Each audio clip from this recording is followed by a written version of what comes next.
Umid aka, sportchilarda eng ko'p uchraydigan jarohatlar qaysilar? Sportchilar orasida eng ko'p uchraydigan jarohat turlari bu bo'g'im va uning boylamlari jarohatlari hisoblanadi. Shulardan eng ko'p uchraydigan 3 tasini sanab o'taman.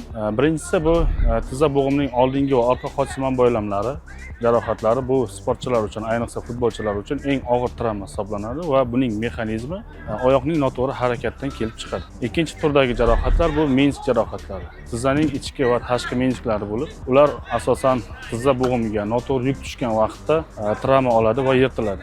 Shu sababli bo'g'imdagi harakatlarni cheklab qo'yadi.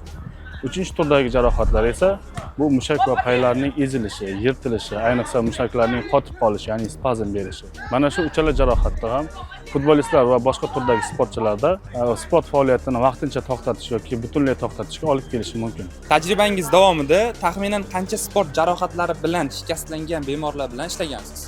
Tajribam davomida asosan 70-80% holatda sportchilar bilan ishlayman, ya'ni sport meditsinasi bilan va shu vaqtgacha 500 yoki 600 dan oshiq sport jarohatlarini malakali xizmat ko'rsatganman.